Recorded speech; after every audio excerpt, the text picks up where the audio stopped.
اب ایک ایسی چیز تھی جو میرے ذہن کے کسی گوشے میں بھی نہیں آ سکتی تھی کہ سلفر کو سورانیم کے ساتھ ملا کر استعمال کروں.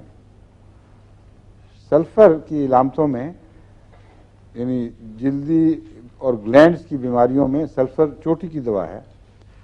اس کی علامتوں میں ایسا مریض ہے جس کے ہاتھ پاؤں جلتے ہیں، جس کی سر کی چوٹی جلتی ہے، اور وہ اینگولر سا مریض ہوتا ہے جس کی ہڈیاں کونے نوکے نکلے ہوئے ہوں، اور اکثر اس کو پائلز کی بھی شکایات ہوں گی، یعنی خون کے اندر گرمی اور جوش پایا جاتا ہے، اور اسی جوش کی وجہ سے ہاتھ پاؤں جلتے ہیں. اور سورائنم اس کا برعکس ہے. سورائنم میں ہاتھ پاؤں بالکل ٹھنڈے ہوتے ہیں. ابھی یہی پرسوں ایک نوجوان آیا ملاقات پر، اس کے ہاتھ پاؤں بالکل ٹھنڈے رہتے تھے. اس کو میں ایک دو دفعہ اور دوائیوں میں اور بیماریوں کے لیے دوائیں دیں اور پورا کام نہیں کر رہی تھیں. تو میں نے اس کو سورائنم 1000 میں دلوائی، اور میں نے کہا مجھے پھر بتانا کہ کیا اثر پڑا. تو کل رپورٹ دینے آیا ہوا تھا کہ سورائنم کھانے کے بعد گھر پہنچتے پہنچتے ہاتھ پاؤں یوں گرم ہوئے ہیں جس طرح اندر سے گرمی پھوٹ پھوٹ کر نکل رہی ہو، اور وہ جو ہر وقت ٹھٹھرنا اور کمزوری تھی وہ ختم. تو یہی میں نے اب قادیان میں اپنے بچوں گھر کے بچوں پر بھی استعمال کر کے دیکھی تھی. زیادہ سردی میں ہاتھ پاؤں ٹھنڈے جواب دے رہے ہیں، باہر نکلا نہیں جاتا، سورائنم 1000 کی ایک خوراک ان کو فوراً گرم کر دیتی ہے. مگر اس کی مخصوص علامتیں ہیں، ان کو مد نظر رکھ کے دوائی دینی ہوتی ہے. اس کو اور سلفر کو اکٹھا کرنے کا میں نے کبھی سوچا بھی نہیں تھا، اور اکٹھا ہوں تو کیا اثر دکھائیں گی. اس طرح ہی ہے کہ آپ تیز گرم چائے میں آئس کریم گھول کے پئیں، اس قسم کی بات ہے نا بظاہر.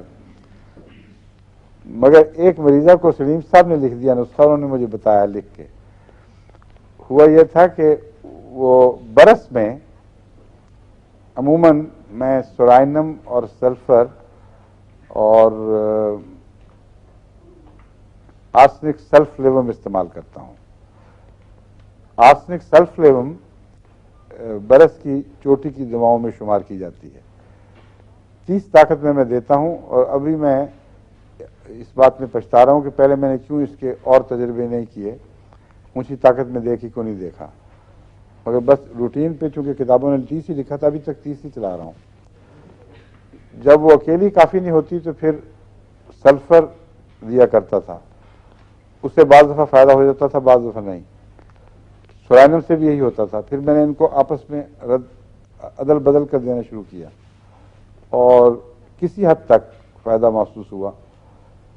ایک مریض نے مجھے لکھا کہ مجھے تو کوئی آرسنک وغیرہ دیا تھا، اور آرسنک کے ساتھ ایک اور دوا ہے، مجھے نام میں بھی یاد آ جائے گا تو بتاؤں گا، وہ بھی ملا کے دیکھی.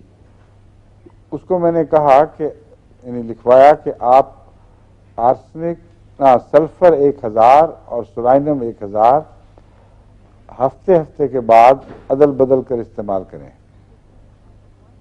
ان کو پیغام یہ ملا کہ دونوں ملا کر استعمال کریں، اور 2-3 دن ہوئے ہیں، اتنی خوشی کی چٹھی آئی ہے. کہتے ہیں وہ برس جو کسی دوا کو خاطر میں نہیں لاتی تھی، کہ جب سے میں نے آپ کی ہدایت کے مطابق، میری ہدایت تھی کہ ملا کر استعمال کرنی شروع کی ہیں، زمین آسمان کا فرق پڑ گیا ہے. اب سارے جسم پر کہیں کہیں کوئی داغ رہ گیا ہے، اور وہ بھی تبدیل ہو رہا ہے. جو سیاہ داغ تھے وہ پھیل پھیل کے وہ ملتے جا رہے تھے، اب سفیدی کے داغ شاخ کے طور پر رہ گئے ہیں. تو اس پر مجھے اب اس کا بھی شوق ہو گیا کہ جو ناممکن دوائیں ان کو ملا کر بھی دیکھنا چاہیے کبھی کبھی، اور اب یہ بھی شروع کیا ہے.